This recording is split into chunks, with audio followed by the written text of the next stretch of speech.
So let's do The Bear season 3, which I cannot believe there's a third season already. I know it's standard for a show to bring out a season every year, but in the time between the first and second seasons of House of the Dragon, we've had 3 seasons of The Bear. It's crazy, isn't okay? it?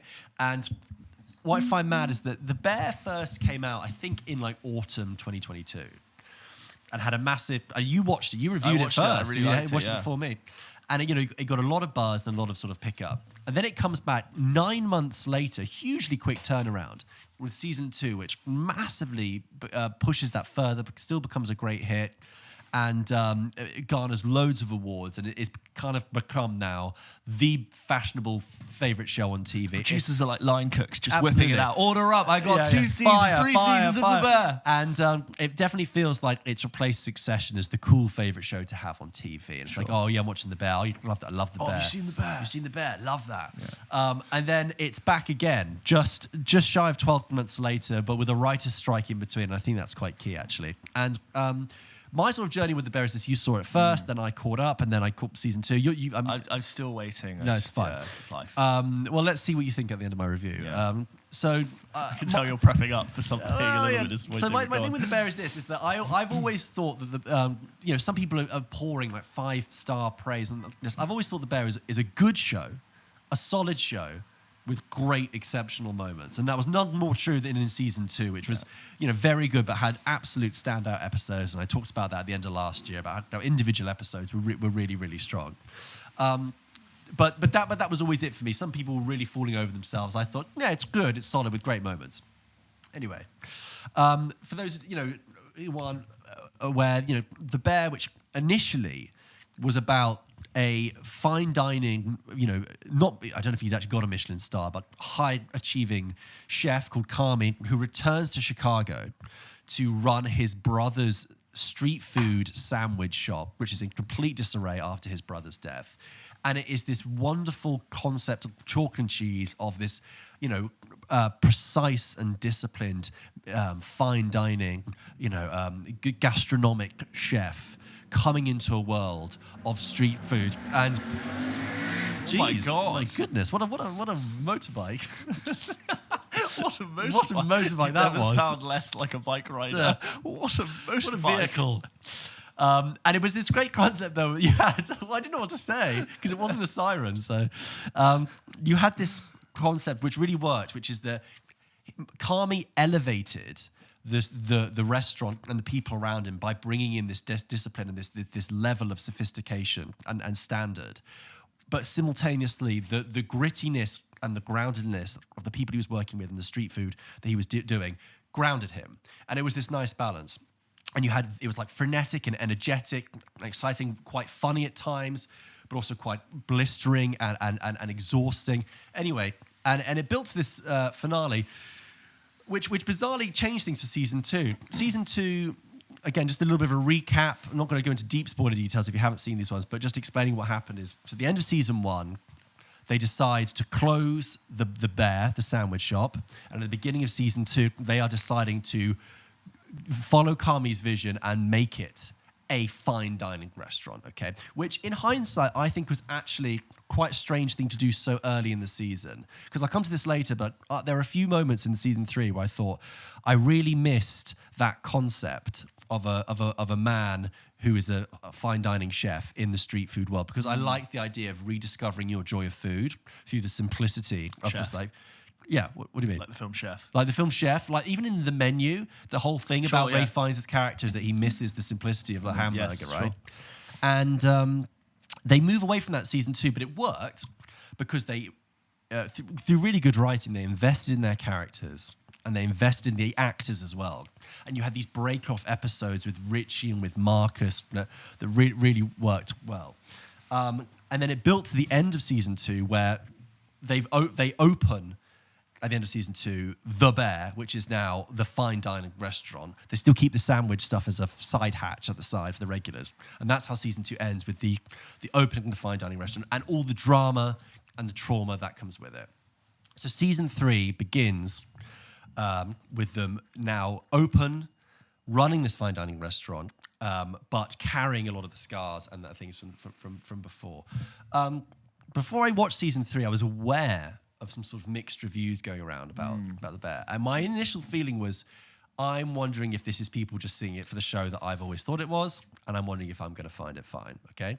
Anyway, I finished it last night, and you know what, it's really weird. It's like it completely falls on its ass in this season. And I got to the end of the run of 10 episodes, and it had me asking 2 very dangerous questions, which is, why am I watching this?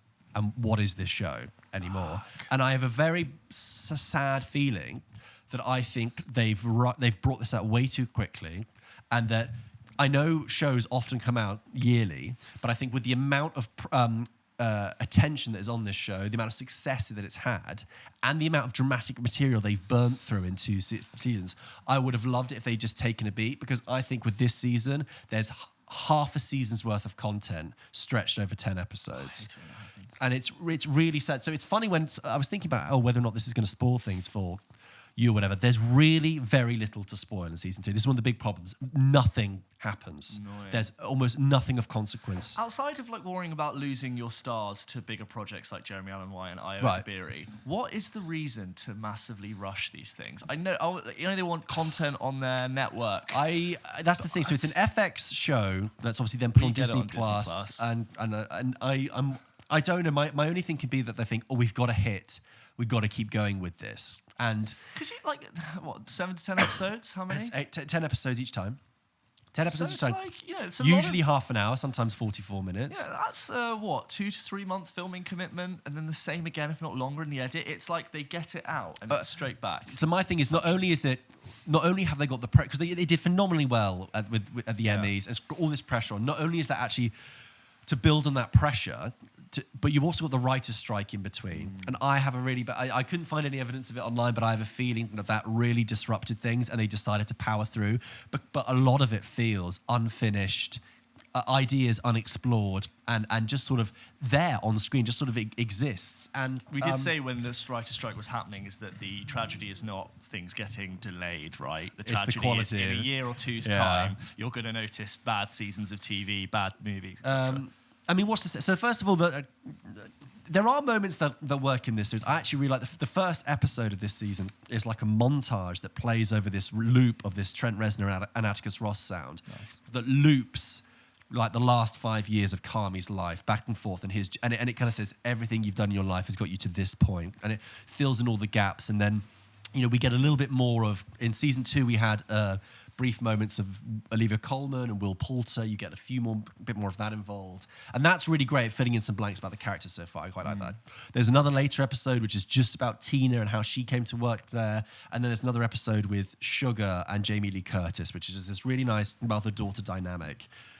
And that's great. But the rest of it is so mopey, so dreary. So everyone in it is depressed and unhappy, and that's fine. You can do that with your characters, but nothing changes. And Carmi begins this series at the same point as he finishes it. There's no change with him. And there's this sort of hangover with this relationship that he had in season 2 with this woman, which I never thought worked. I didn't think it was. I think with this woman called Claire, and I thought that they really overstated that relationship in season 2. It really felt like a plot device to me. And in this time, it just felt like they never really solved it. They were really kind of wringing the emotional towel out of it. And I thought, enough already. I also have a bit of an issue with Carmi as a character, because the writing isn't there to support. This is the thing now, because the writing isn't there to support the characters. What happens is characters either sort of fade away and become a little bit blurry, which is a shame when you had such sharply drawn people. Like Richie in this season is becoming a little bit vaguer than I had him in the previous one. But Carmi as a character, I've realised this over 3 seasons now. My issue with him is that he is completely humorless as a person. Sure. Now, I'm not saying he needs to be cracking jokes or laughing all the time. And I understand that you have this contrast where he is surrounded by people who are broken, damaged, crazy, and like Richie cracking jokes all the time, but there's also a lot of trauma there. He's very stoic, calm, well, not calm, but stoic, fixed in the middle, serious. He also looks exhausted all the time. And exhausted the whole time. But I'm sorry, there's just something fundamentally not human about people who don't. I think it's a misunderstanding of how people are. Now it's been 3 seasons. Now it's been 3 seasons to not have someone who cracks a joke, and that's why I think I didn't believe in the chemistry with him and this relationship that he had with this character Claire, because I'm like, there's no charm here because you have no sense of humor. One-dimensional. Honestly, and I'm actually getting very, very bored of watching Jeremy Allen White stare into the middle distance, chew some gum, and go, "Yeah, okay, chef, yeah." We'll do it. Yeah, and I'm sorry. Implying depth without it being exactly. there. It's really uncharismatic. I think Io Debris is given nothing to do in this series. Another thing that bothers me is that you can tell that it started to the pressure or the spotlight of being the biggest show on TV, or one of the biggest shows, one of the hit shows on TV, starting to get to, because they start to bring in more and more actor cameos that I just don't think make sense. So minor spoiler here, but it really doesn't spoil that much, is that there's a scene. Whereas in season 2 you had that wonderful episode where you get Bob Odenkirk and Jamie Lee Curtis and Sarah Paulson, that completely works. And Jamie Lee Curtis is fantastic again in this, and they were always going to have a mother, that makes sense. But there's these side characters called the Facts in it who are very funny, kind of comic relief. And then one episode they're just like, "Oh yeah, my brother's coming." And I'm like, they've never mentioned a brother before, I don't think. Like, "Oh yeah, big brother's coming." And the brother walks in and it's John Cena. And I'm like, what? It's because it's the trendy show. Exactly, that's my point. But I'm like, John Cena? It completely took me out of it. I'm like, there's no way. He's good in it. But I'm like, what are you doing here, John Cena? It's like in Extras when Chris Martin turns. I was like, what, Chris Martin? Yeah. What are you doing in a factory in Reading? And I'm like, I'm here sorry. promoting my new album, Greatest Hits Coldplay. And that really threw me off. Because it's popular with celebrities, and celebrities and agents talk like, oh, I'm friends with John Cena. We can get him. He loves the show. He loves the show. They did it with Olivia Colman, and they did it with Will Poulter. That's fine, but John Cena just threw me out of it. And it builds to this point. The final episode, I was like, I cannot believe this is the end of the season. I cannot believe you've wasted this much time to arrive at this point. And fundamentally, I think what I loved about The Bear originally, or what I found interesting, was that it was about how. It had this kind of warm heart to it, underneath all the crazy, gritty swearing and shouting. It had this warm heart which said that despite your background, despite your education, if you're given the right circumstance and the right support, you can actually flourish. And we've seen people kind of grow and develop. There's none of that warmth in this. What you get, the series sort of builds to a conclusion where it's like they bring in lots of very famous real-world chefs, and it's like all about, they gather for a certain event.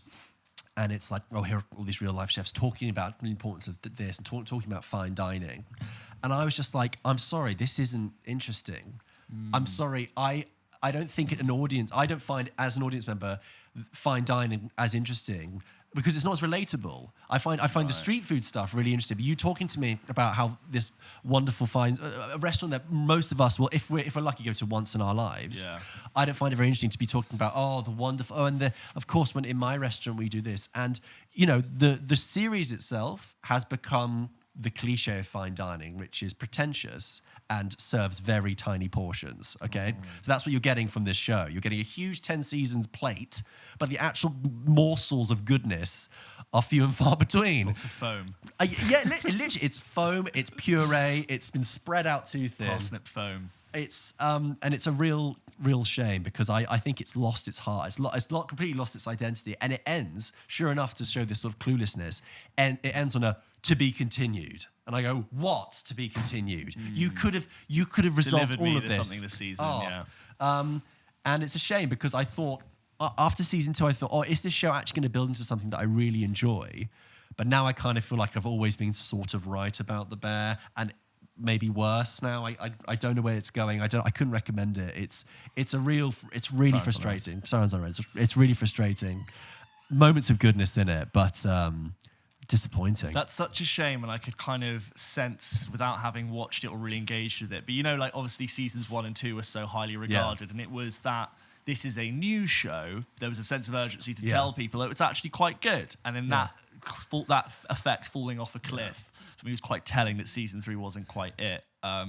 Sounds like it needed more time in the oven. They should have sat with it. They should have, because let's be honest, like a lot of these shows are made they just like, let's just make a season and see if people like it. Yeah. And they don't write with 5+ seasons in mind. So what you hope is they go, we make a great first season. And I'd love them to stop and go, we have an audience. Yeah. Let's really carefully craft our next few seasons. Now we've got the funding and the budget and the attention of everyone. Let's do that. And it's a shame when you see that not happen. And it's almost like, we've got to hit quick, go, get it out there, more. It is a shame. And then, we talked in Double Take about like The Last of Us has been every 2 years. Yeah. And House of the Dragon every 2 years.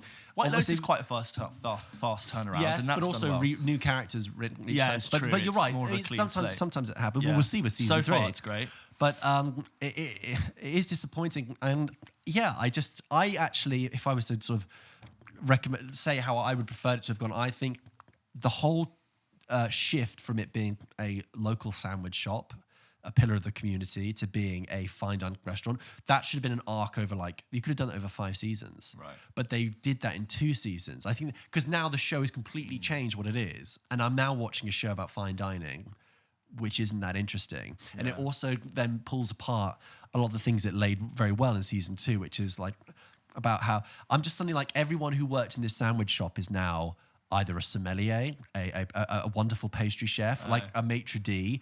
And I'm like, this is a little bit unbelievable that 4 of your staff are now like Michelin star standard. Yeah. And sorry, speaking of Michelin star, that's the frustrating thing. The series begins, and in the second episode, again, great dialogue, starting very well. And Kami says, right, here's my thing. We're gonna go for a star. And I'm like, okay, great. That's here's a the great premise. structure for a show. Yeah. I get it. First season was about saving the restaurant. Second one was about changing the restaurant. Third was like, let's go for the star. That vaporizes. What? That is not the dramatic momentum. That's a of the great show. idea for another show. It's a great idea for a show that does not drive the plot at all. And so I'm sick of it. How pouty and broody and pretentious. It's a bit pretentious. I'm sorry. It's really kind of like, oh, food. Look, the magic of food. I'm like, you've missed your grounded roots of being a sandwich shop. That's what people can connect with. You love a sandwich. It's not just that, but do you know my point is like I thought that was the whole point of Kami coming back to the shop in season 1 was like you've missed. You take the principle of fine dining and elevating food, but you apply it to stupid. Yeah, he's also reconnecting with his home via his brother's work. Anyway, well, guys, that's a shame for fans of The Bear. As always, if you had thoughts of The Bear season 3, keep them spoiler free. Please do send them in to hello@popkitchenpodcast.com. We'd love to catch in if other people were feeling the same way. How do you feel now, having not seen seasons 2 and 3? How do you feel about watching it? I'm confident I might catch season 2 because I've heard so many great things. Oh, it was the best episode of telly last year, whatever. So I would like to watch that season, but I don't think I'll jump into season 3 because it sounds like a waste of time. You would now have to watch season 4. Someone would and say, "Oh my god, it all makes sense. It came back. They brought it back off season, and it's coming back next summer again." The wheel keeps spinning. Like Jesus Christ, let it bake in the oven. Do you take it out of the oven and let it rest? I don't know, like how it's made or what their process is, and I don't know. Jeremy Allen White's going to probably have quite a good career after that. Well, look they're already getting picked up. He did the Iron Claw. He's very good in the Iron Claw. And Ebon is about to be in Fantastic Four. Yeah, of course. It's huge. Anyway. Well, there you go, guys. That was George's thoughts on The Bear season 3. Zars. Moving on.